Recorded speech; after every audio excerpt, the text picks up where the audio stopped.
Cuaderno 110 de Cristianisme y Justicia. Nuevas militancias para tiempos nuevos, a cargo de Lourdes Zambrana.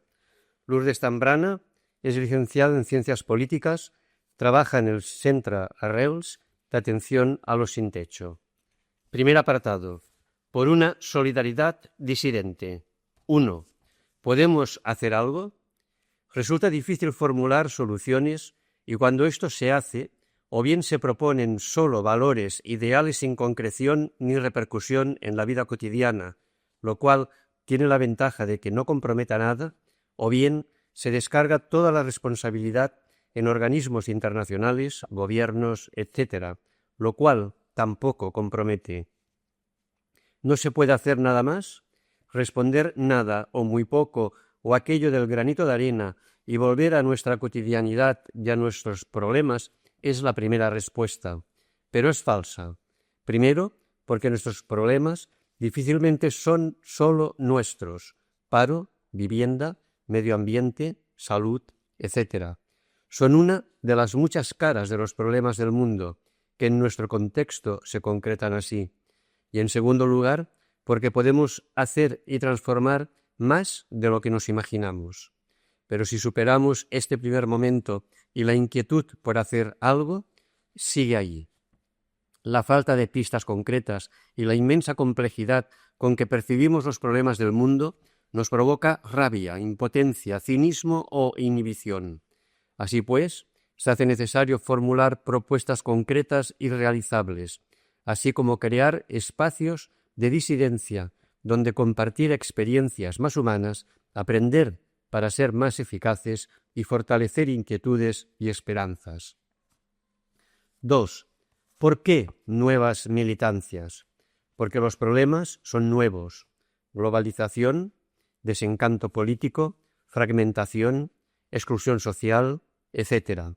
Y las respuestas tendrán que serlo también.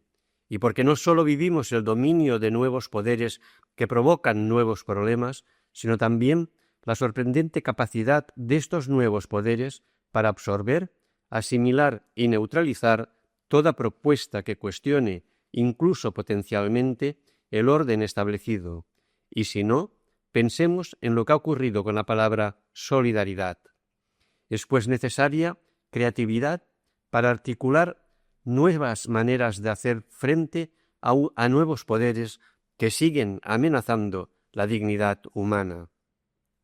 A estas nuevas formas de lucha las llamaremos nuevas formas de militancia.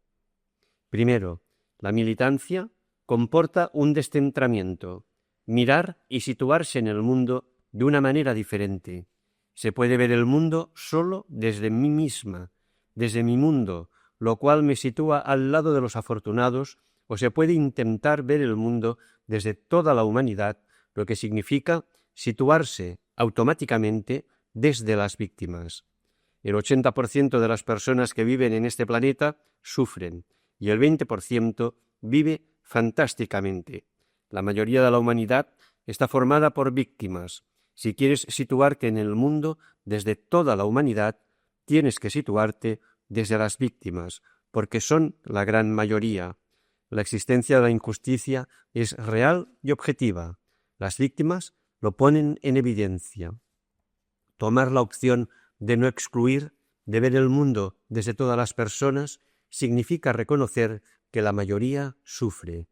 Todo esto conlleva a asumir el riesgo que supone entrar en conflicto en una sociedad con injusticias estructurales donde la pobreza es un problema social, no individual.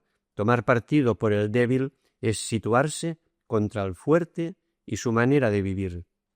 Segundo, la militancia significa integrar en el propio proyecto de vida un estilo de solidaridad disidente que cuestiona, que hace crecer, historizada, que implica el encuentro con las víctimas de un sistema injusto, una solidaridad que busca la justicia, no la autocomplacencia. En cambio, actualmente asistimos a la generalización de un voluntariado y de una solidaridad acríticos, donde se siguen criterios e impulsos emocionales. No existe una reflexión y comprensión de los problemas y sus causas, que no cuestiona ni transforma la vida, que se abandona cuando hay que preocuparse por cosas más importantes, entre comillas.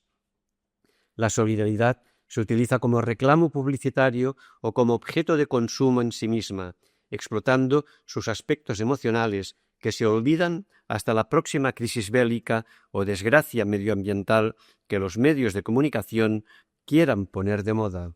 Las consecuencias son generalmente dejar todo como estaba, desculpabilizar y, como mucho, tener una experiencia de marginación, como si la marginación se experimentase como quien prueba una fruta tropical. La marginación se sufre. Lo que era potencialmente peligroso, la solidaridad y el voluntariado, porque podía cuestionar muchas cosas, se asume, se integra y hasta se utiliza como reclamo publicitario y objeto de consumo. Ya no hay peligro de que cuestione ni transforme nada.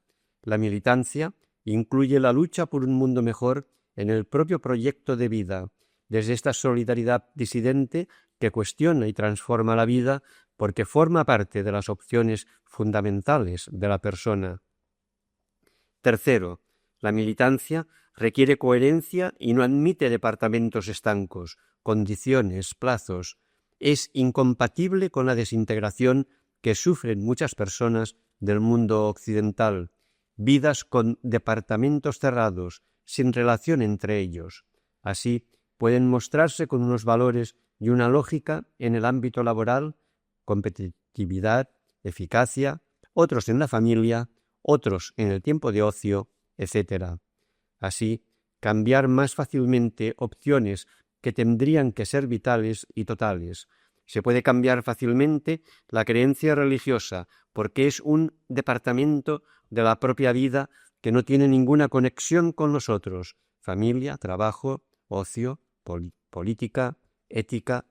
Y mover una pieza de esta estructura no cambia nada del conjunto, porque no hay relación. La militancia no admite estas posibilidades, exige personas integradas, sin departamentos separados, con una sola lógica que estructura toda la vida, todos los ámbitos y relaciones con el mundo. Cuarto, la militancia tiene como premisa la lucidez esperanzada que evita las autojustificaciones. No siempre podemos ser tan coherentes como nos gustaría. Siempre hay acciones, situaciones, hechos en los cuales nos encontramos o participamos que no podemos evitar y que generan injusticia. El único antídoto es la lucidez. Si no nos engañamos, si nos autojustificamos, encontrar caminos para la coherencia y la justicia será cuestión de tiempo, o de conocimientos, o de oportunidad, pero no será ya una cuestión ética. Pero la lucidez sin esperanza puede provocar el desengaño y la amargura. ¿Dónde encontrar esta esperanza? Es o bien un don, o bien otra militancia personal, o quizás las dos cosas, según el momento histórico o personal. Los cristianos y cristianas encontramos la esperanza y el impulso para actuar en aquel loco, entre comillas, que rompió todo esquema y toda previsión. Quinto, la militancia necesita un contenido ideológico. Necesitamos saber hacia dónde nos dirigimos, cuál es el modelo de sociedad que queremos construir. Si no sabemos hacia dónde vamos, difícilmente avanzaremos, difícilmente podremos colaborar y compartir con otros. No es fácil construir un modelo detallado del mundo que queremos, pero podemos escoger entre valores, entre prioridades y situaciones que configuran un mundo más o menos humano para todos y para todas. Por ejemplo, ignorar o rechazar el trabajo infantil ya es una opción que configura un futuro u otro. Sexto, la militancia necesita de espacios de disidencia donde compartir y discutir todas estas cuestiones, donde aprender y fortalecernos mutuamente en ese trabajo pequeño y cotidiano. Familias, todo tipo de grupos que ya existen o pueden crearse, pueden ser lugar donde inventar y alimentar estas pequeñas y a la vez grandes disidencias que proponemos. Un aviso: Todo esto está pensado y reflexionado desde la posición de bienestar del norte. No quiere ser una reflexión eurocéntrica, porque se enmarca dentro de las contradicciones de nuestro mundo y la perspectiva es deliberadamente mundial, desde toda la humanidad. Pero arranca de las contradicciones que vivimos, quizás con más crudeza en el norte, y quiere ser una pista para actuar desde el norte para reducir y transformar estas contradicciones. No quisiéramos ser eurocéntricos en nuestra perspectiva, solo en las propuestas de actuación, porque este es nuestro objetivo, proponer líneas de actuación reales y posibles desde nuestra realidad más cotidiana. 3. ¿Cómo hacerlo? Vivimos en un contexto de globalización. Este es un concepto básicamente económico, que hace referencia a la unificación del mercado mundial y la victoria del sistema económico capitalista desde los postulados neoliberales. También se puede hablar de una globalización cultural en la medida en que se puede identificar un modelo cultural dominante que se impone a todos los demás. Esta victoria del capitalismo tiene consecuencias muy importantes en todas las dimensiones de nuestra vida, social, política, económica, a las que después haremos referencia. Nuevas formas de poder. La globalización no solo ha transformado estas dimensiones, sino también la manera de articular las relaciones del poder. Antes, el poder se estructuraba de manera jerárquica, vertical, piramidal. Los centros de poder eran claros y definidos. Se sabía quién mandaba y contra quién había que luchar. Esto ya no es así. Con la globalización, el poder se estructura de manera difusa, horizontal, con centros de poder diferentes que se relacionan con redes que transmiten información de manera rápida y ágil. Es una estructura ágil, flexible y difusa. Un ejemplo, las instituciones con esquemas jerárquicos, verticales y autoritarios, donde la información circula muy lentamente, con muchos pasos intermedios, no se adaptan bien a la globalización. Son ineficaces y lentas. Este es el problema, uno de los problemas de la Iglesia jerárquica, del ejército, de algunos partidos y sindicatos. En cambio, las ONG o los nuevos movimientos sociales como el movimiento Ocupa tienen ese tipo de funcionamiento y se han adaptado perfectamente a la globalización. Por tanto, es necesario también cambiar la manera de hacer, la metodología. Tenemos que ocupar espacios de autonomía con valores y proyectos contrarios a la lógica inhumana y, por tanto, ilógica de la globalización que sufrimos. Haciendo referencia al movimiento Ocupa, proponemos que tenemos que ser ocupas de la globalización. Para ello, es necesario crear microproyectos que contradigan la lógica del mercado mundial neoliberal desde una perspectiva local y con objetivos locales, desde abajo. En el ámbito local es más fácil vivir valores y opciones contrarias a la globalización.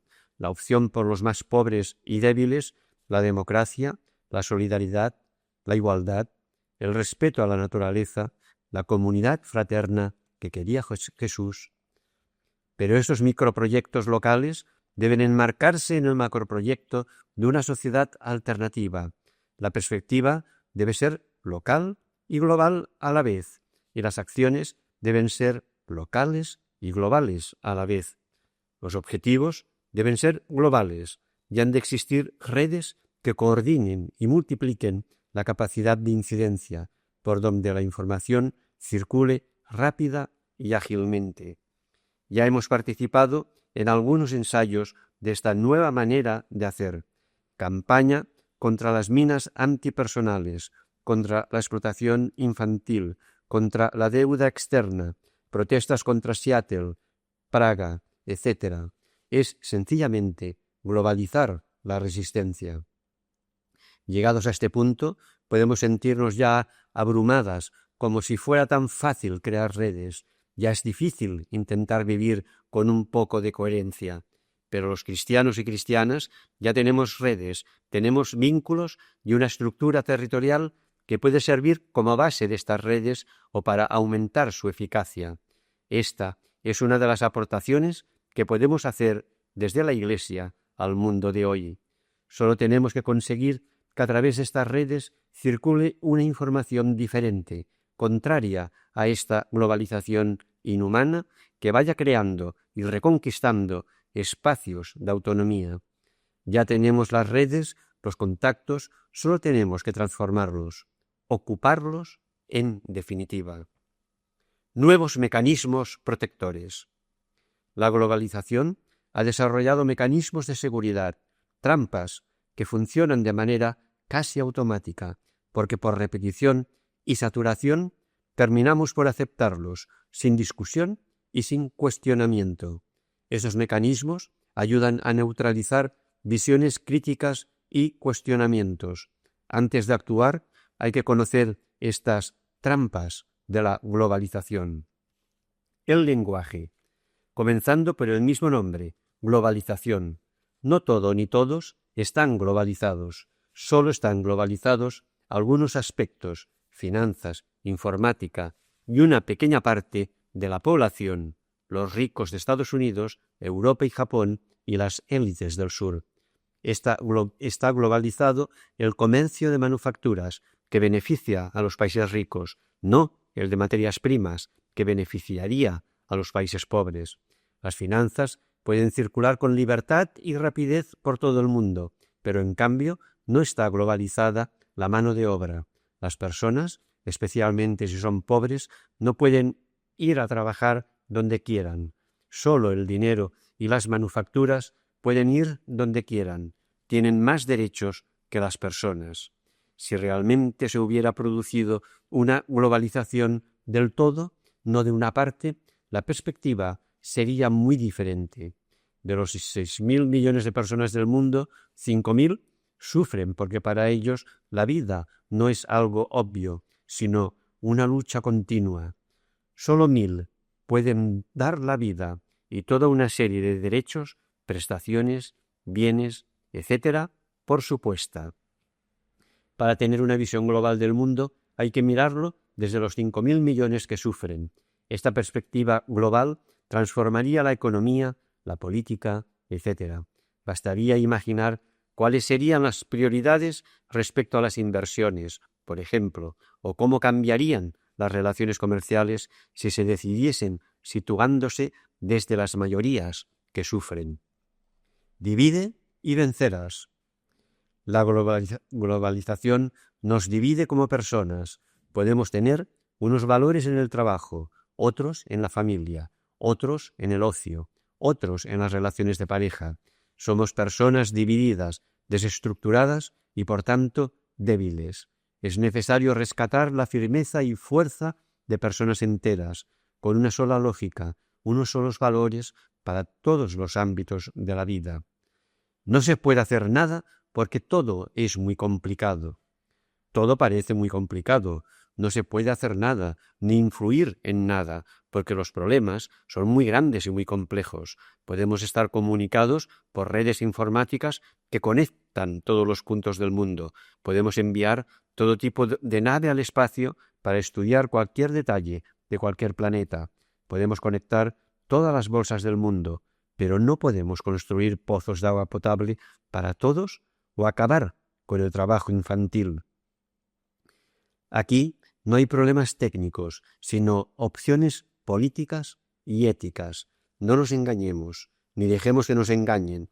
Es indiscutiblemente más difícil técnicamente la carrera espacial que los pozos de agua potable, pero es una prioridad, aunque de lo primero no dependa ninguna vida humana y de lo segundo sí. ¿Por qué será que es más fácil y sencillo hacer aquello que siempre beneficia a los mismos y complicado aquello que beneficia a los más pobres y débiles? Segundo apartado. ¿Qué hacer? Militancia económica.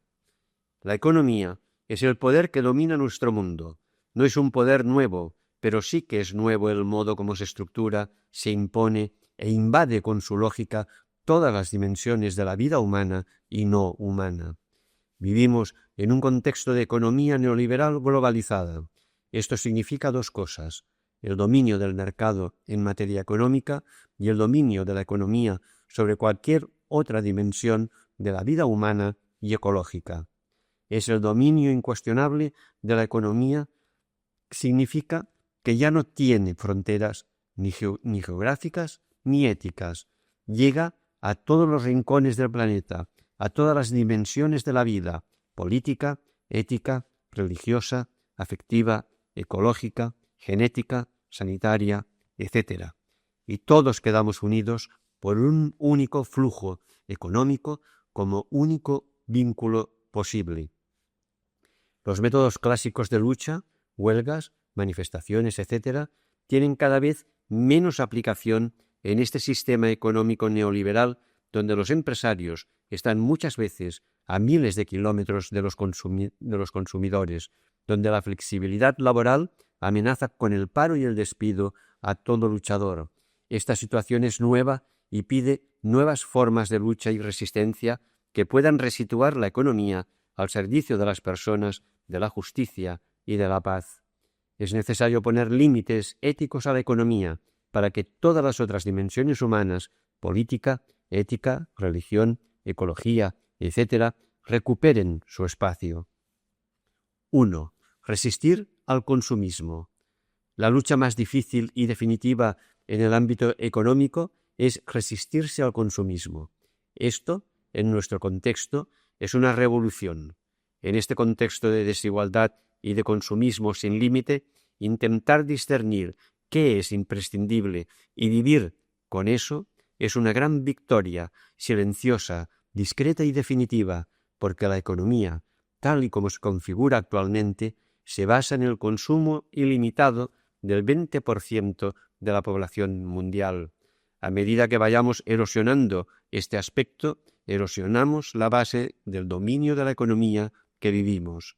Esto, que parece sencillo, es extremadamente difícil, porque en todo momento y lugar estamos expuestos a la influencia de la publicidad, de la moda, del marketing, etc., y porque lo tenemos totalmente interiorizado y asumido.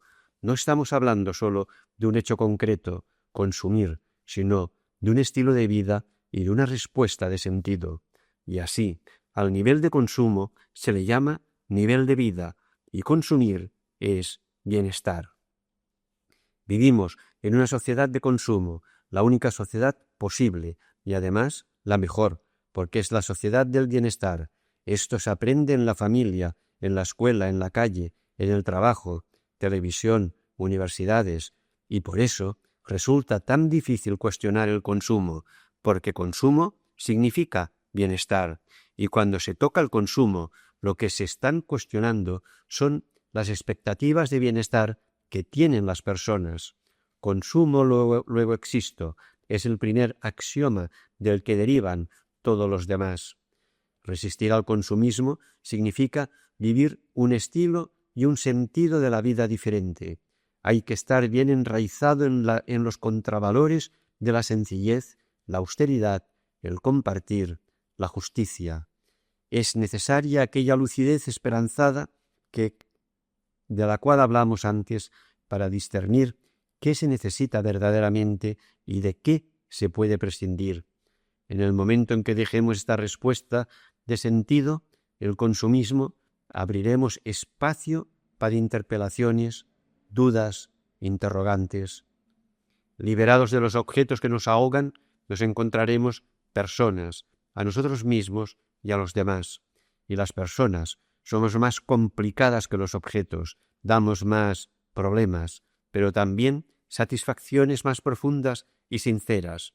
Puede resultar de ayuda anotar durante 1 o 2 meses nuestros gastos. Quizás ni siquiera somos conscientes de lo que gastamos. Apuntarlo, contrastarlo, comentarlo en familia o en otros grupos de los que podamos formar parte puede ayudarnos a ver con mayor lucidez, a compartir y difundir maneras alternativas de satisfacer necesidades, a aprovechar objetos, a intercambiar servicios, etc. 2. Comercio justo y economía social. El comercio justo y la economía social son ámbitos donde podemos satisfacer necesidades desde unos planteamientos donde la economía está al servicio de la persona y no la persona al servicio de la economía.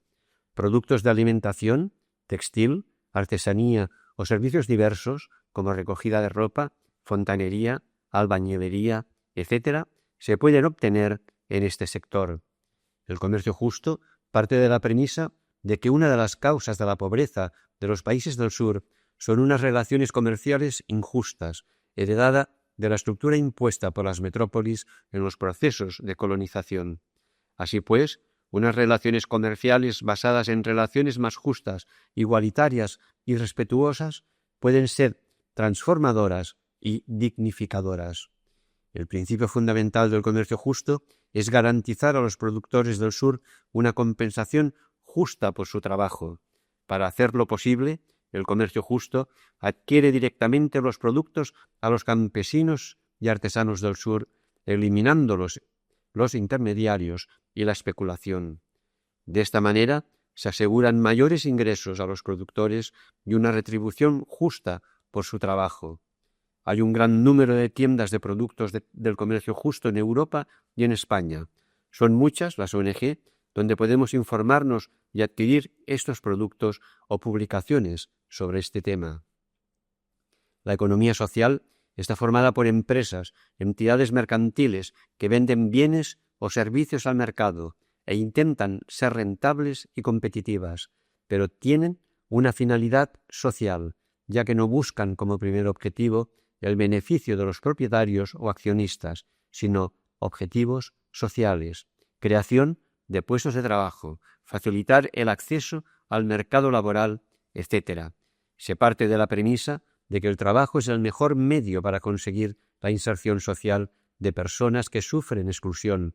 Se combina la parte formativa con el apoyo personal y social y práctica laboral. Las empresas de inserción ofrecen la posibilidad de ocupar un puesto de trabajo temporalmente hasta que las personas estén en condiciones de acceder al mercado laboral. Los centros especiales de trabajo tienen una orientación finalista, ofrecen puestos de trabajo permanentes a personas normalmente discapacitadas que de esta manera pueden acceder al trabajo como un elemento dignificador y normalizador.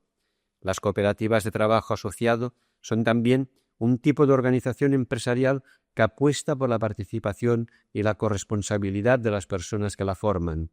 La desvirtuación que en la práctica sufren algunas de ellas no les resta su valor como propuesta económica de coparticipación. Existe también una serie de empresas y entidades mercantiles que, sin estar específicamente orientadas a colectivos de personas que sufren marginación, apuestan por valores alternativos como la participación, la ecología, la solidaridad, entre otros. Asociaciones de consumidores, servicios de reparto en bicicleta, agricultura biológica, fuentes de energía alternativas, etc. Son apuestas por valores y mecanismos de gestión alternativos, pero forman un grupo amplio y heterogéneo donde se pueden encontrar propuestas interesantes junto a otras más oscuras y poco definidas. Este sector, especialmente las empresas o entidades que incorporan personas que sufren procesos de marginación, no cuentan con un marco legal que las defina y regule, que les asegure el apoyo institucional y las ayudas económicas que necesitan para llevar a cabo su labor. Estas empresas ocupan a personas con una productividad más baja, que es necesario compensar con ayudas, reducción de costes, tratamiento fiscal especial, etc., pues desarrollan una función social muy importante que siempre será más dignificadora y más barata incluso que ayudas pasivas a estos colectivos. Otra dificultad es la de la financiación, que resulta muy difícil en las condiciones actuales del mercado financiero. Aquí pueden jugar un papel determinante el ahorro y las inversiones alternativas, de los que hablaremos en el próximo apartado. Solo un aviso: no sirve de nada o de muy poco cambiar el tipo de objetos o servicios que consumimos si no cambiamos nuestras pautas de consumo. No se trata de cambiar los productos que consumimos consumiendo lo mismo, sino nuestro estilo de vida, consumir menos y compartir más, para que otros puedan vivir más dignamente. La apuesta por la austeridad solidaria, que incluya además estas opciones económicas alternativas, es lo radicalmente transformador. Si no, tan solo caeremos en un esnobismo solidario que puede dar muy buena imagen, pero que no cambia nada. 3. Ahorro e inversiones alternativas. El dinero y ahorros que depositamos en los bancos y cajas no siempre se destina a inversiones con las que estaríamos de acuerdo. Empresas contaminantes, con mano de obra infantil o explotada, industrias de armamento, no tenemos ningún control sobre el destino de nuestro dinero. Por otra parte, la economía social tiene un grave problema: falta de capital inicial. Ninguna entidad bancaria está dispuesta a dar préstamos a estas iniciativas o lo hacen con unas condiciones inasumibles para ellas.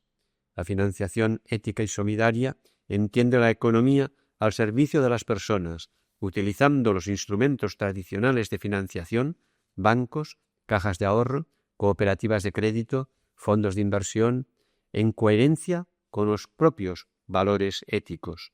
De esta manera se asegura también el derecho de los inversores a saber dónde las entidades financieras invierten sus ahorros, así como la posibilidad de escoger inversiones con contenido social y ecológico.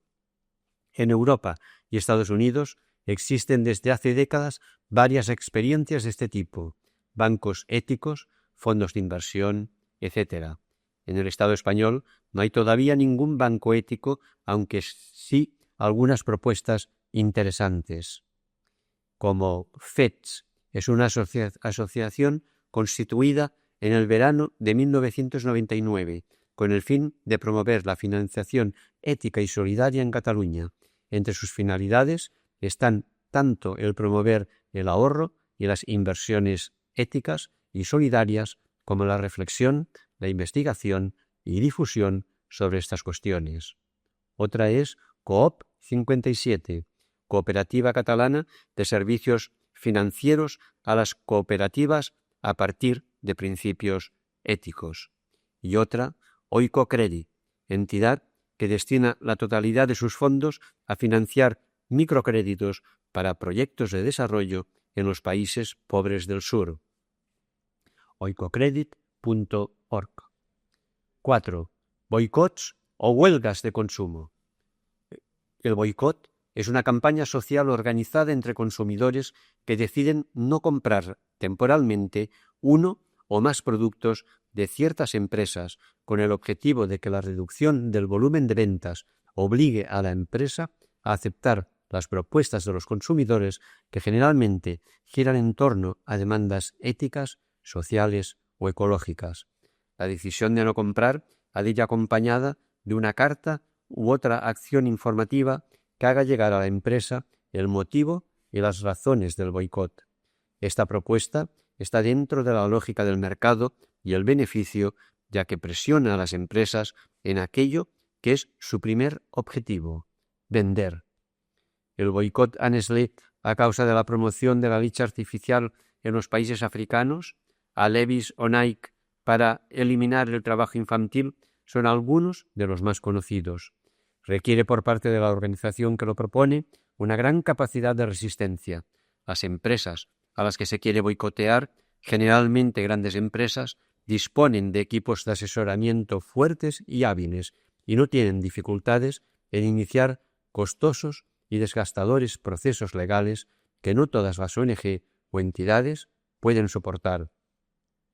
Una segunda dificultad de esta propuesta es la falta de conciencia de los consumidores y consumidoras sobre su propia fuerza. La idea errónea de que es necesaria una cantidad inmensa de personas que boicoteen ese producto hace que se llegue a la conclusión de que no vale la pena participar, porque una acción individual no aportará nada. Es falso.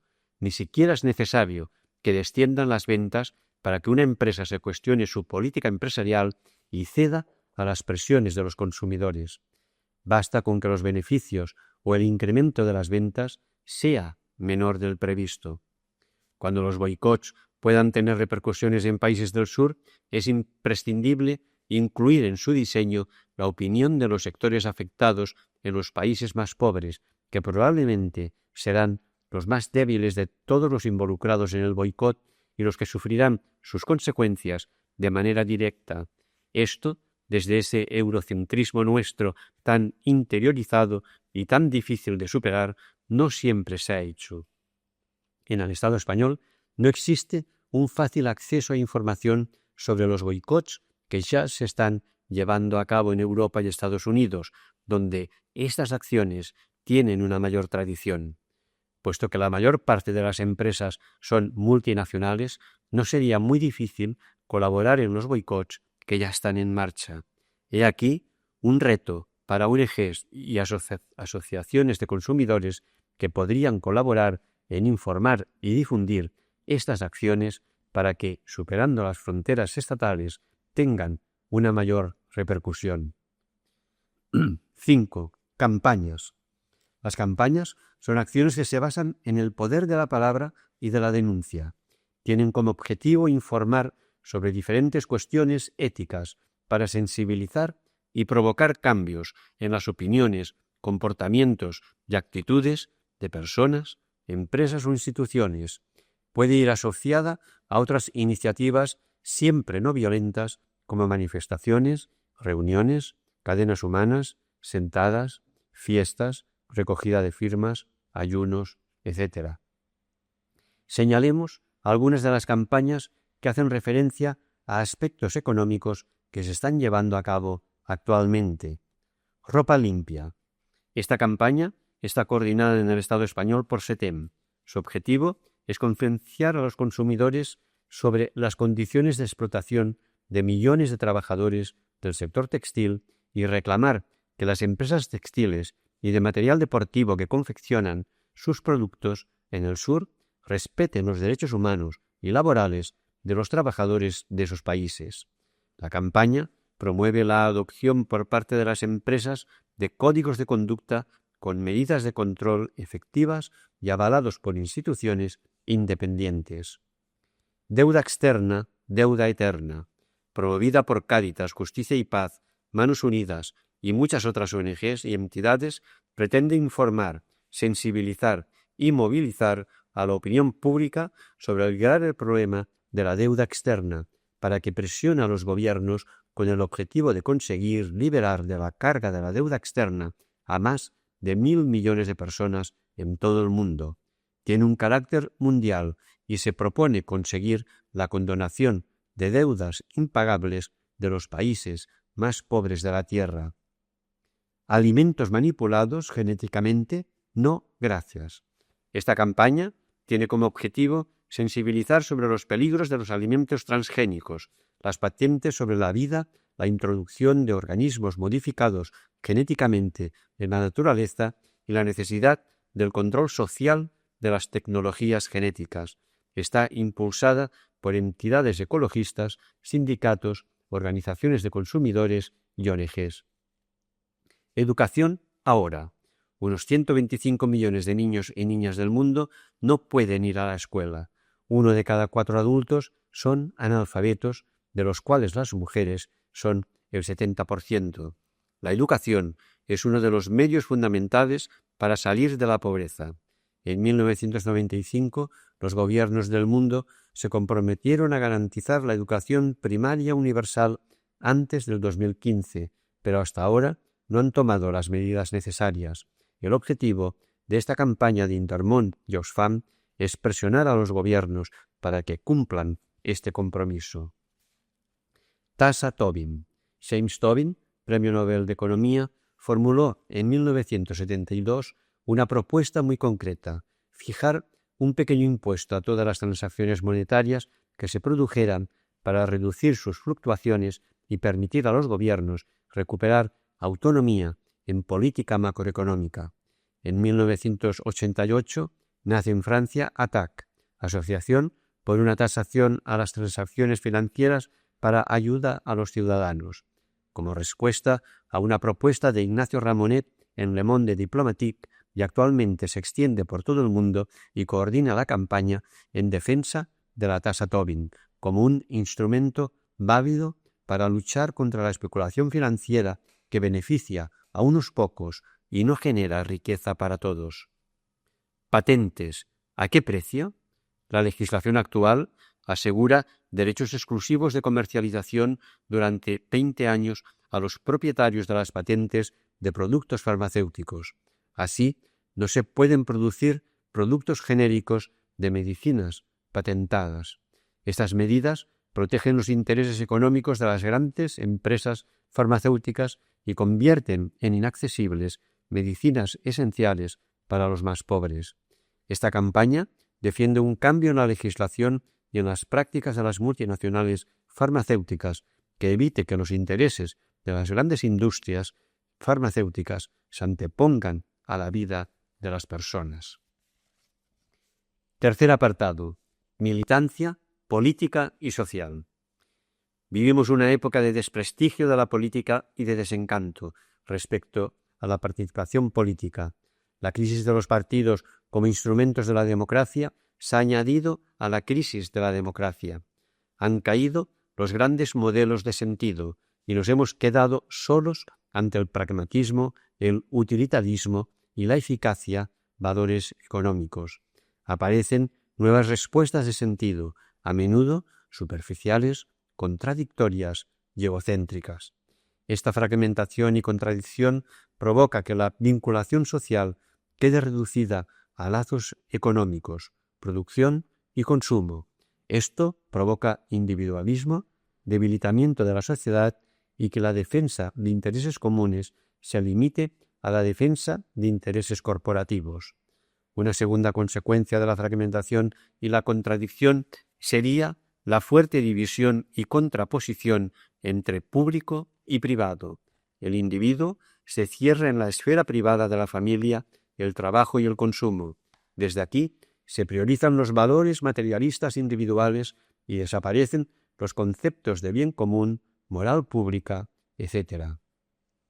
Este marco posibilita fuertes contradicciones personales. Se puede ser un empresario agresivo y cruel y un tierno padre de familia a la vez, porque son dos ámbitos diferentes, aunque los viva la misma persona. Añadamos el protagonismo que han alcanzado los medios de comunicación de masas, MCM, la economía y la ciencia en la dimensión sociopolítica. Los MCM, víctimas de la necesidad de dinero, saturan a la ciudadanía de noticias seleccionadas con una orientación difícilmente neutra. La función formadora que tuvieron partidos, sindicatos, escuelas, familias, etc., ha quedado asumida por los MCM, que configuran un tipo de persona saturada y acrítica. Vivimos el dominio global de la economía y también, y muy vinculado a este, porque se refuerzan mutuamente, vivimos el dominio de la ciencia y la tecnología y de su lógica.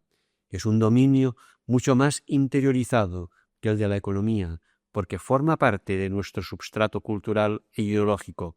Junto a la lógica económica, nos domina cada vez más, de una manera más silenciosa y discreta, la tecnología. Nuestra sociedad parece adolescente, fragmentada, contradictoria, a la búsqueda de resultados inmediatos, sin visión a medio y largo plazo. 1. Partidos políticos y sindicatos. Es necesario revitalizar la participación en partidos políticos y sindicatos desde el conocimiento de sus limitaciones e incongruencias, pero desde la convicción de que es imprescindible su transformación desde dentro. Los partidos y sindicatos han sido tradicionalmente los instrumentos para vehicular las demandas de la sociedad hacia el poder y la formación política de afiliados y simpatizantes. Hoy, la bajísima afiliación hace que no tengan una base social significativa y el dominio de los medios de masa hace que sean estos los que asuman la función de formación política o desinformación o manipulación. La profesionalización de la política, las remuneraciones y privilegios de los altos cargos políticos hacen que éstos no tengan ningún estímulo para abandonar la política, sino más bien para perpetuarse. La dificultad de muchos de ellos para reincorporarse a su profesión refuerza esta situación que, por otro lado, repercute en el desprestigio y la desconfianza de unos votantes que sienten rabia e impotencia ante unos políticos que perciben como corruptos y aprovechados, pero de los que saben que no pueden prescindir porque son el único mecanismo, el menos malo, de que disponemos para organizar la vida social. Una propuesta para revitalizar la participación en los partidos es la realización de elecciones primarias, pero se olvidó tan rápidamente como se propuso, en cuanto las cúpulas de los partidos se dieron cuenta de que significaba una pérdida de control sobre la base. Desprofesionalizar la política o reducir los beneficios que se obtienen de la actividad política, de modo que fuese más beneficioso trabajar en la propia profesión que en la política, sería otra alternativa. Son necesarias personas que desde la fe cristiana y unos valores diferentes quieran entrar en los partidos políticos y sindicatos y transformarlos desde dentro, y a la política su prestigio, desde la gratuidad y la prioridad del bien común sobre el propio. Estaría difícil, ya que una vez dentro de los partidos y sindicatos, las tentaciones y dificultades serán muchas. Una comunidad o grupo que apoye y ayude a discernir son imprescindibles para estas personas. 2. Participación electoral. Es necesario replantearse la abstención electoral. Votar es un derecho, no una obligación, y existen personas que renuncian al ejercicio de ese derecho para manifestar actitudes de desacuerdo, bien sea respecto al sistema político o a los partidos. También existe la posibilidad de expresar nuestro desacuerdo mediante el voto en blanco, con el que no renunciamos a ejercer este derecho. En cambio, la abstención es preocupante cuando es consecuencia de la indiferencia y la superficialidad. Hay que comprender que las decisiones que se toman desde las instituciones políticas nos afectan directamente a todas. Nuestra pasividad ante las decisiones políticas es la que permite decisiones y gestos que después criticamos y ponemos como excusa para no participar políticamente. No solo es importante votar, sino también leerse los programas electorales, hablar con los candidatos, hacerles llegar nuestras demandas y, sobre todo, exigir el cumplimiento de los programas. No es suficiente con no votarles en las próximas elecciones. Hay que hacerles llegar los motivos de nuestro descontento. Estos políticos que nos desagradan y de los cuales desconfiamos se aprovechan de nuestra indiferencia y pasividad. Si les reclamásemos y exigiésemos, se verían obligados a responder a las prioridades de los votantes, ya que son nuestros representantes y dependen de nuestro voto. 3. Asociaciones. También es importante la revitalización del tejido asociativo, participando en las asociaciones y promoviéndolas y financiándolas. Las asociaciones son también un instrumento clásico de participación política, que ha perdido mucha fuerza respecto a épocas pasadas. En la época franquista fueron importantes instrumentos de movilización política y de lucha. Después se fueron apagando en beneficio de los partidos y de una cierta paz social, o quizás pasividad, que parecía necesaria para poder asentar la naciente democracia. No se supo o no se quiso aprovechar su fuerza e implantación, y las asociaciones perdieron su protagonismo y fuerza social. Sería necesario revitalizarlas de todo tipo, de tal manera que recuperaran su protagonismo e implantación social como una manera de superar el feroz individualismo y el mercantilismo en las relaciones sociales. Podemos empezar informándonos y conociendo las asociaciones que trabajan en nuestro pueblo, ciudad o barrio, y, ¿por qué no?, animarnos a colaborar en algunas de ellas cuyos objetivos y finalidades nos interesen. Quizás Ya formamos parte de alguna asociación de madres y padres de alumnos, de estudiantes, deportivas, etc. Pero no participamos de manera activa. Hacerlo podría ser una buena manera de empezar. 4. ONG y voluntariado. Las ONG se están configurando como nuevos actores sociopolíticos. Hasta hace poco eran los estados los que más peso tenían en el espacio internacional. Hoy son las instituciones financieras internacionales, FMI, Banco Mundial, Organización Mundial de Comercio, etc., y las empresas multinacionales. Solo las grandes ONG parecen capaces de contrarrestar esa influencia y de incluir temas de derechos humanos, justicia, etc., en la agenda internacional. Pero hay que separar el trigo de la paja. Después del boom de las ONG, sería deseable una segunda etapa de madurez, de lucidez, de clarividencia, que permita a las ONG librarse de superficialidades, de manipulaciones mercantilistas y políticas, que clarifique quién es quién en este sector, que las libere de dependencias. La superficialidad domina en los planteamientos de algunas ONG, que no son capaces de ver los mecanismos económicos, políticos y sociales que provocan las realidades con las que se enfrentan. Esta miopía se traduce en superficialidad a la hora de definir actuaciones y soluciones, a veces eurocéntricas, a veces ineficaces. Comporta también una visión equivocada del voluntariado y de la solidaridad. Es aquello que hago unas horas a la semana, durante una época de mi vida, porque tengo tiempo, porque necesito currículum, para ligar, etc. Pero no cambia mi vida en nada, ni mi manera de ver el mundo, ni de relacionarme. El contacto con otras realidades no me provoca preguntas, ni me hace crecer, ni cambiar nada. Las ONG pueden ser actores decisivos en el espacio sociopolítico o pueden contribuir a esta falsa solidaridad que adormece conciencias y evita todo compromiso transformador. Depende de cómo se plantee la participación y el compromiso dentro de ellas. De todas maneras, el balance es necesariamente positivo. Su papel internacional es cada vez más decisivo. Son actores internacionales importantes, con capacidad para influir en la agenda política internacional y crear opinión política alternativa. 5. Globalizar la resistencia. Seattle y Praga han significado el principio de una nueva manera de hacer llegar a los poderosos del mundo el descontento y la rabia ante tanto dolor e injusticia. Esta nueva manera de hacer plantea la creación de nuevas redes alternativas y nuevos vínculos de complicidad entre los que queremos huir del dominio de la economía, el desencanto de la política y la pasividad. Nuevas relaciones más dinámicas y ágiles, dispuestas a la colaboración y a la difusión de tantas propuestas que forman parte de un mismo macroproyecto de justicia y respeto que puede concretarse de maneras muy diferentes en el ámbito local.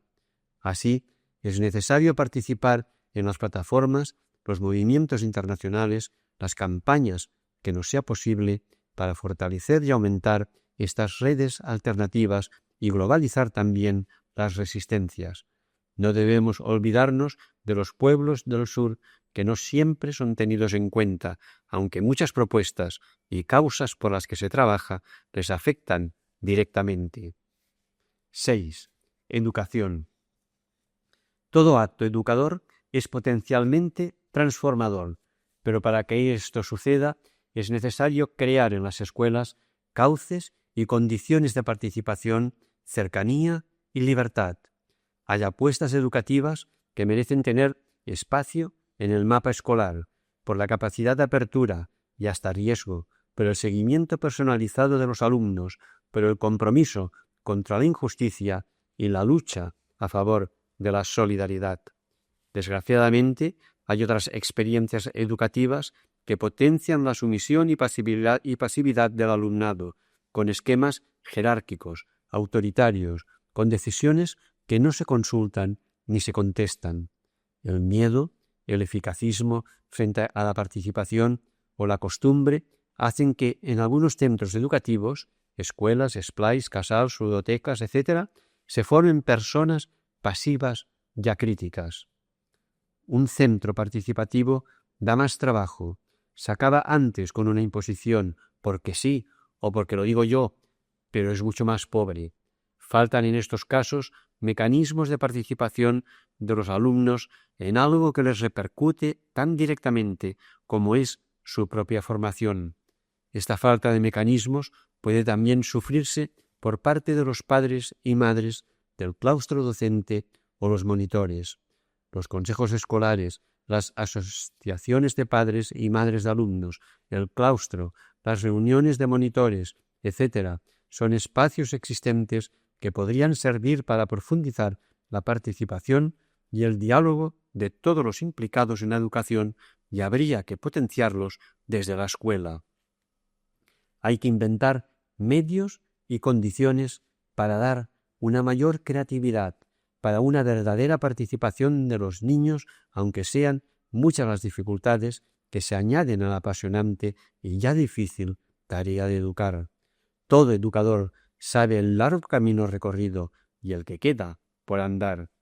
La escuela debe incorporar en sus programaciones la educación para la salud, la paz, la diversidad, la solidaridad, la prevención de drogodependencias, la educación vial, etc.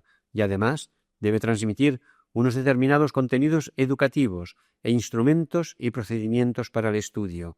A veces, este equilibrio entre conocimientos y actitudes no resulta fácil de vivir, pero es función de la escuela abrir puertas y romper los muros separadores.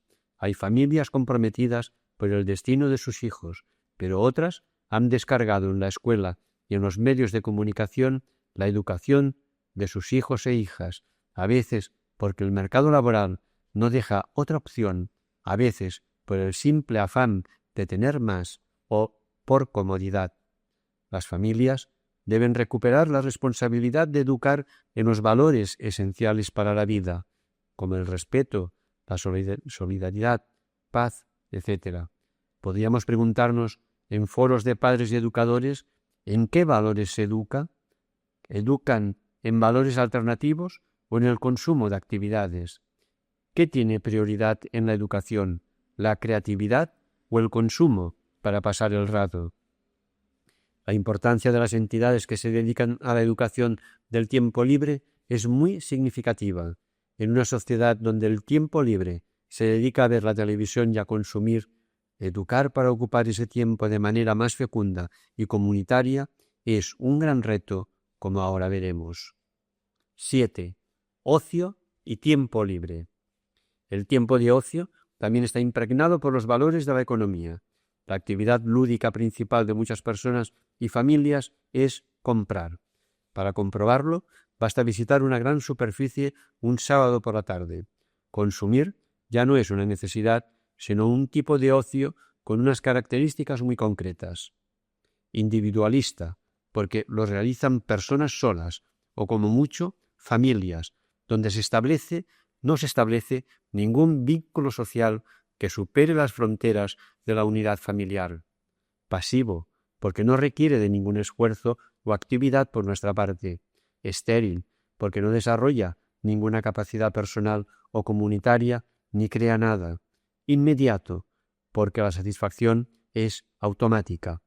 Otras alternativas al ocio que tienen estas mismas características son los parques temáticos, individualistas, pasivos, estériles e inmediatos, aunque tienen también ventajas añadidas, además de ser grandes negocios. Los parques temáticos son maneras de vivir virtualmente. En un futuro, no muy lejano, nos tendremos que enfrentar a una generación que habrá vivido y vivirá más virtualmente que realmente, si es que vivir virtualmente es vivir. Habrá visto, oído y experimentado las cosas más lejanas y emocionantes, pero de manera virtual, es decir, irreal, programada y manipulada. No tendrán referencias de la realidad ni siquiera de la más cercana. Cuando se vive en mundos virtuales, solo se ve lo que te dejan ver y se pierde la visión de la realidad los problemas, las incoherencias, las desigualdades, y si no se tiene visión de la realidad, difícilmente se tiene una visión crítica de la realidad. Es necesario resistirse a estas formas de ocio tan poco humanas y rescatar otro tipo de actitudes ante el tiempo libre, creativas, comunitarias, sencillas, activas, fecundas, tanto desde la familia como desde las escuelas, los centros de tiempo libre, etc. 8. No violencia y cultura de la paz. La opción por la no violencia y la construcción de una cultura de la paz tiene una dimensión social y política, y también una importante dimensión personal. Existen muchas instituciones, asociaciones y ONGs que trabajan desde los planteamientos pacifistas, el no militarismo, la resolución no violenta de los conflictos y que realizan reflexiones, acciones, campañas, etc. Vivimos en un mundo donde la violencia es el principal mecanismo de resolución de cualquier conflicto. Esto no es ninguna novedad. Lo nuevo es la capacidad de destrucción de la violencia de nuestros días por el tecnológico y científico, que ha multiplicado la capacidad de herir y matar. Es necesario controlar y limitar esta desorbitada capacidad de hacer daño. Amnistía Internacional, Greenpeace, Intermón y Médicos Sin Fronteras promueven varias campañas con relación al desarme. Es necesario potenciar mecanismos de instituciones que trabajen por la resolución pacífica de los conflictos sociales y políticos. Y aquí no nos referimos solamente a Naciones Unidas, sino también a otras cuestiones mucho más asequibles a nosotros, como la solución pacífica a los conflictos que se puedan producir con nuestros vecinos, compañeros de trabajo, familiares. Trabajar por una cultura de la paz supone también un importante compromiso personal. ¿Cómo resolvemos nuestros conflictos? Puede ser un ejercicio interesante observar y analizar nuestros hábitos y los de las personas que nos rodean para analizar cuáles son los mecanismos que utilizamos para resolver los conflictos. No olvidemos que la violencia tiene muchas formas y puede ser física, pero también verbal, emocional, chantajes, manipulaciones, económica, explotación laboral, extorsión, fraude, etc. Señalamos algunas de las campañas que se están llevando a cabo con relación al desarme, así como la objeción fiscal a los gastos militares. Secretos que matan. El comercio de armamentos funciona al amparo del secretismo indispensable para realizar operaciones que serían mal vistas por la opinión pública o que incluso puedan estar prohibidas por la legislación del país exportador. En España, las exportaciones de armas tienen que estar aprobadas por una junta interministerial en la que están representados diferentes ministerios y cuyas actas son secretas. Ni tan solo los parlamentarios tienen acceso directo a ellas. Es, por tanto, un asunto que está al margen de cualquier control político y, por supuesto, popular. El objetivo de esta campaña es conseguir una mayor transparencia sobre el comercio de armamentos. Eliminemos las minas. Hoy día existen más de 110 millones de minas dispuestas a explotar en más de 64 países. Estas hipotecan el futuro de estos países al estar colocadas sobre todo de abastecimiento en centros de cultivo y producción, en vías de comunicación. Son siempre los más débiles, especialmente niños y niñas, los que sufren sus consecuencias. Por ello, desde diciembre de 1994 se trabaja en esta campaña para la total y absoluta erradicación de las minas antipersona, campaña que logró el Premio Nobel de la Paz en 1997. Adiós a las armas. La campaña para el control de armas ligeras tiene como objetivo conseguir mayor control sobre el comercio y uso de estas armas, evitando su tráfico ilegal, aumentando la transparencia de las transacciones y reduciendo su demanda. En el mundo existen unos 500 millones de armas ligeras en manos de guerrilleros, mafias, paramilitares, delincuentes, etc. Además, de los millones de armas de los cuerpos policiales y de seguridad. Las producen unos 70 estados que guardan un gran secretismo sobre su producción y venta. La proliferación de armas en manos de diferentes grupos aumenta las posibilidades de que se usen en caso de conflicto y enfrentamiento. Objeción fiscal. La objeción fiscal a los gastos militares es un movimiento de desobediencia civil que supone negarse a colaborar económicamente en los gastos militares del Estado español y a cumplir las leyes que nos obligan a contribuir mediante los impuestos en dichos gastos. 9. Medios de comunicación. Los medios de comunicación de masas, MCM, se constituyen como uno de los grandes poderes de nuestro tiempo. Es imprescindible aprender a resistir su influencia, por cuanto es razonable sospechar de la neutralidad de casi todos ellos. Pero somos analfabetos del lenguaje mediático que domina nuestras vidas, las noticias que crean opinión, la publicidad, el entretenimiento que crea valores, etc. Necesitamos escuelas para aprender este lenguaje y mapas para orientarnos en la oscuridad de los mass media, formación que nos permita entender qué estamos leyendo y viendo. Las intenciones de los medios son difícilmente neutras. Mientras no sepamos cómo conseguir esta formación o no podamos solo, podemos plantearnos la abstinencia para desintoxicarnos y consultar medios de comunicación y formación alternativos para conocer otros criterios y puntos de vista. La abstinencia supone primero aprender a apagar y encender el televisor y el resto de pantallas que pueda haber en casa, vídeos, videojuegos, videoconsolas, internet, etc. No es imprescindible que siempre esté encendida la televisión como ruido de fondo. Quizás se puede sustituir por música, radio o por nada. Quizás valga la pena negociar en familia momentos donde no haya ninguna pantalla encendida y proponer otras maneras de compartir el tiempo de ocio. El hacer uso de medios de información alternativos puede ayudarnos, aunque sea de manera autodidáctica, a aprender ese lenguaje mediático. En la programación de televisión podemos encontrar programas informativos y documentales donde se plantean cuestiones sociales, políticas y económicas de interés. Muchas de las publicaciones de ONGs, asociaciones y otras entidades con orientación social pueden ayudarnos también a conocer otras realidades y otros enfoques. Cuarto apartado. Militancia eclesial. Vivimos una fuerte contradicción entre la Iglesia que tenemos y la Iglesia que el Evangelio nos hace desear. No siempre entendemos declaraciones, gestos, palabras. A veces parece que queda muy lejos aquel concilio donde la Iglesia se definió como señal, sacramento de comunión que quiso ser criterio de credibilidad.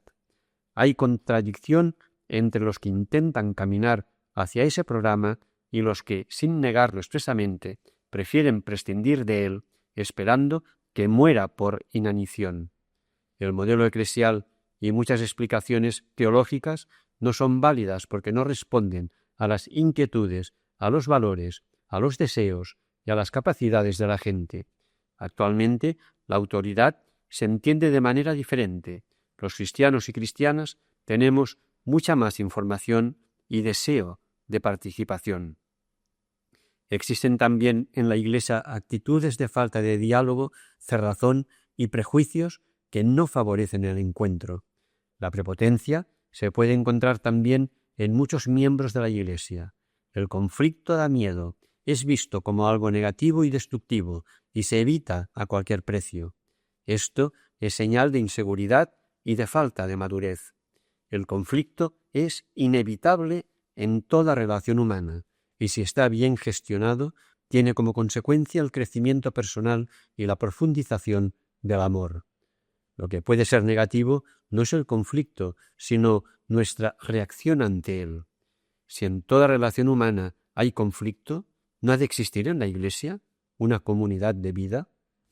El Vaticano, históricamente, ha tenido mucho poder, y esto ha provocado y provoca muchos problemas y complicaciones, muchas tentaciones que nos alejan del Evangelio.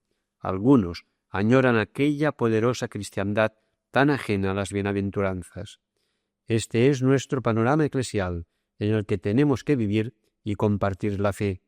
También requiere de una militancia, de un trabajo pequeño y constante, pero transformador. 1. Nueva espiritualidad. Necesitamos una espiritualidad globalizada, un punto de vista más católico universal que nunca. Nunca antes habíamos podido constatar con tanta claridad que los problemas son mundiales y que todos y todas formamos parte de los mecanismos que generan estos problemas. Nuestra Iglesia es universal por definición, es global desde hace 2000 años y nuestra perspectiva ha de ser esta. Una perspectiva global, como hemos señalado al principio, supone ver el mundo desde las mayorías que sufren, desde los 5.000 millones de personas para los cuales la vida es una aspiración y una lucha, ni siquiera un derecho o una posibilidad. Ante la presunta impotencia que nos domina, la idea de que no se puede hacer nada porque todo es muy complicado, porque los poderosos son muy poderosos y nosotros muy pequeños, hay que apostar por la esperanza. Sí que hay utopías, no se han acabado. Nosotros creemos en un imposible, que Jesús resucitó. Si creemos en esto, también podemos creer que el mundo y la Iglesia pueden resucitar, que ya lo van haciendo, poco a poco, como podemos ver en tantos signos de esperanza. Sí que se pueden hacer cosas y vale la pena hacerlas, y se puede soportar el sentimiento de mala conciencia e incoherencia que tantas veces sentimos, todas nuestras contradicciones y las contradicciones del mundo, porque estamos trabajando para que se reduzcan cada vez más esas incoherencias y tenemos la profunda convicción de que Dios está con nosotros en ese trabajo. Ese trabajo pequeño pero fiel y coherente es lo que entendemos por militancia. Jesús, a quien seguimos, se merece una Iglesia mejor. Hablamos de una espiritualidad de resistencia, porque de eso se trata, de resistir con constancia y esperanza, desde lo pequeño, que se hace grande cuando somos muchos y los que apostamos por ello. 2. Ecumenismo intraeclesial. Ante la dualización de la Iglesia es imprescindible trabajar para no romper los vínculos intraeclesiales. Se podría hablar de un ecumenismo intraeclesial. Dentro de la Iglesia existe una pluralidad de carismas, de estados, de personas, de opiniones, que configuran un gran número de grupos, asociaciones, puntos de vista, etc. Existe una gran pluralidad que es una gran riqueza. No siempre la pluralidad es vista como algo positivo. Asusta a personas inseguras que temen el contraste de opiniones. Cuando alguien está seguro, más o menos, de sus opiniones y opciones, no teme la diferencia, el poner en común, el compartir y aprender. Ante esta posible dualización de la Iglesia, es necesario buscar lo que nos une, que es Jesús de Nazaret, al que confesamos como encarnación de Dios, como resucitado, y precisamente como inabarcable, por una sola explicación o actitud. Es necesario rehacer los vínculos deteriorados o rotos, partiendo de la premisa de que la pluralidad es positiva porque nos enriquece a todos y nos permite vivir desde nuestra propia libertad, pero en fraternidad, y fortalecer los vínculos entre todos los grupos, asociaciones, personas que formamos la Iglesia, todo ello desde el diálogo, el respeto y un profundo amor. 3. Acabar con el chantaje teológico y espiritual. ¿Cuántas veces nos han hecho callar con eso de que esto es una cuestión teológica que no se puede discutir, o cuestionando sutilmente que no éramos buenos cristianos porque dudábamos de algo? Ante esto no podíamos hacer nada y bajando la cabeza callábamos, porque nuestros exiguos conocimientos teológicos y nuestra inseguridad espiritual no nos permitía poner en duda lo que nos decían. Es lo que aquí denominamos chantaje teológico y espiritual. También lo es el utilizar argumentos teológicos para tapar cuestiones que en realidad tienen un origen histórico, sociológico o político. La cuestión de la ordenación de la mujer es un ejemplo evidente. Pocas personas creen ya que sean razones teológicas las que lo impiden, por cuanto el Jesús en el que creemos apostó siempre por la dignificación, el respeto y la igualdad de la mujer. Ejemplos similares son la designación de los obispos y la estructura de la Iglesia, centralista, monárquica y autoritaria, así como tantas cuestiones morales. Necesitamos mucha formación y sólidas y valientes comunidades de vida que nos den seguridad para no ceder a estos chantajes, y necesitamos teólogos valientes y, a ser posible, laicos que aporten planteamientos alternativos y bien argumentados. Necesitamos el valor de una Teresa de Ávila para no ceder a esos chantajes que ella también soportó. No es necesario decir que esto significará asumir el conflicto e incluso el rechazo. Aquí serán necesarias comunidades fuertes y valientes, dispuestas a acoger y apoyar a estos teólogos y teólogas. 4. Revisar el lenguaje. Cambios en el lenguaje podrían ayudar a cambiar realidades. Determinadas palabras perpetúan esquemas de desigualdad. ¿Por qué se dice de unos cristianos en concreto que están consagrados? ¿No lo estamos todos por el bautismo?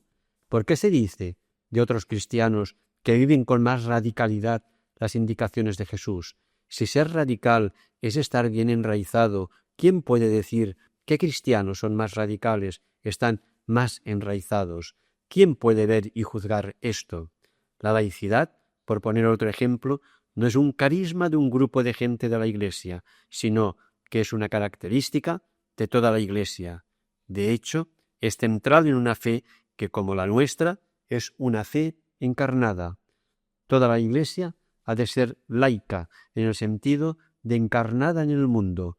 No se puede hablar de los laicos y laicas como cristianos de segunda, porque de hecho son los únicos que viven realmente la especificidad del cristianismo, la encarnación en el mundo. Cabe señalar que hay muchos curas religiosos y religiosas y algunos obispos que son más laicos que algunos laicos, y algunos de estos que son profundamente clericales. El nombre no hace la cosa, sino la vida. Evitemos palabras que valoran y juzgan antes de analizar. Otras, a veces, el problema es el lenguaje, es que no se entiende y no comunica. Esto ocurre especialmente en la liturgia. Si el lenguaje es el medio para comunicar, ¿por qué se convierte en un fin y se teme que si no se pronuncia tal o cual palabra, aquella celebración o signo no serán válidos? ¿No es eso magia? 5. Formación teológica. Favorecer el acceso de los laicos a la formación teológica. Si sólo el clero puede acceder a estudios teológicos, la teología siempre será clerocéntrica. Hay que revisar los planes de estudio, los horarios, las posibilidades de acceso. ¿Por qué en muchos institutos teológicos sólo se pueden estudiar especialidades pastorales y no dogmáticas? ¿Será porque es el único lugar donde ofrecen horarios de tarde y podemos estudiar los laicos y laicas que también tenemos que ganarnos la vida? ¿Por qué en muchos seminarios asociados a facultades no se admite a las mujeres como estudiantes? Habría que avanzar hacia la normalización de los estudios teológicos integrados en facultades civiles. Esto supone una pérdida de poder, de control sobre la formación que se ofrece, cosa que no agrada a quienes temen la crítica y la discrepancia, pero supondría una sana normalización del saber teológico y un pluralismo y una riqueza que compensarían cualquier riesgo. Mientras esto no ocurra, deben multiplicarse los espacios y las posibilidades de formación, facilitando a todos los cristianos los instrumentos necesarios para vivir su fe en madurez. La teología no es solamente una disciplina universitaria, es, sobre todo, la explicación de la fe que hace la comunidad creyente, sin miedos y sin complejos. Todos estamos llamados a hacer teología. El lugar último de la teología tendría que ser la comunidad, no la universidad. 6. Nuevas formas de protesta y resistencia. Personas muy activas en la vida social y política que participan en manifestaciones, reuniones, recogidas de firmas, sentadas, etc., se vuelven totalmente pasivas en cuanto al ámbito eclesial se refiere. Esta es otra de las consecuencias de aquellos chantajes de los que hablábamos antes, la renuncia a expresarnos. Pío XII dijo que una sociedad sin opinión pública era una sociedad enferma y que esto vale también para la Iglesia.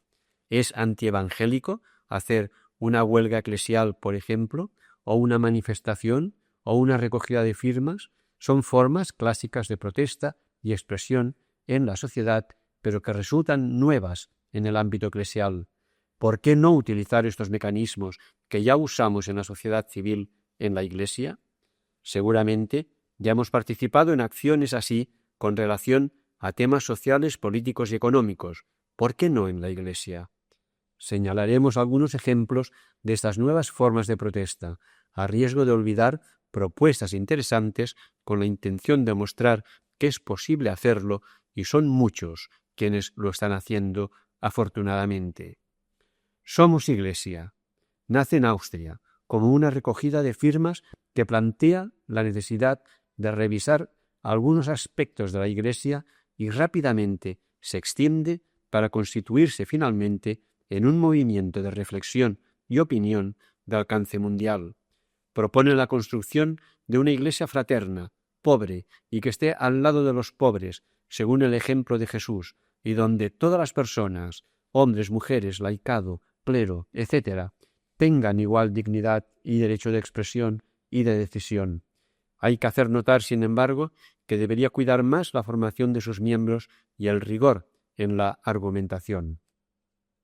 Colectivo de mujeres en la Iglesia. Está formado por personas que desde diferentes opciones de vida y profesiones se sienten inquietas y sensibilizadas por la situación de la mujer en la Iglesia y en la sociedad, donde se constata una falta de coherencia entre la realidad y el Evangelio. Es un grupo de reflexión y acción que trabaja para conseguir un cambio en la actitud negativa que tiene la Iglesia hacia las mujeres, así como para poder participar en ella de manera adulta y responsable. En muchos lugares se ha reclamado una mayor participación de la Iglesia local en la elección de los obispos, de modo que se pueda llegar a elecciones más idóneas. Ya se han dado algunas iniciativas concretas, como puede ser la encuesta que la revista Foc-Nou promovió entre sus lectores para recoger la opinión de los cristianos y cristianas de Cataluña ante los cambios que se preveían en varias sedes episcopales catalanas. Se consultó acerca del perfil deseado para el candidato a obispo, las prioridades que deberían atender y la propuesta de nombres de personas que pudieran ser buenos candidatos. Existen ya en muchos lugares publicaciones con vocación eclesial, no oficial, en las que se puede encontrar información valiente y alternativa, información que no solo informa o forma, sino que nos avienta y anima. Podríamos citar como ejemplos Al Andar, Iglesia Viva, Selecciones de Teología, El Ciervo, Al Pregó, Foc-Nou, etc. Epílogo. Cualquiera de las propuestas concretas que presentamos es potencialmente transformadora de la realidad, pero ninguna de ellas está exenta de críticas ni de limitaciones. No pretendemos afirmar desde un purismo imposible que son perfectas, pero esto no significa que no sean útiles, porque a pesar de ello nos permiten avanzar en esta propuesta de una solidaridad disidente. Decía de sí misma la Iglesia primitiva: si decimos que no tenemos pecado, mentimos.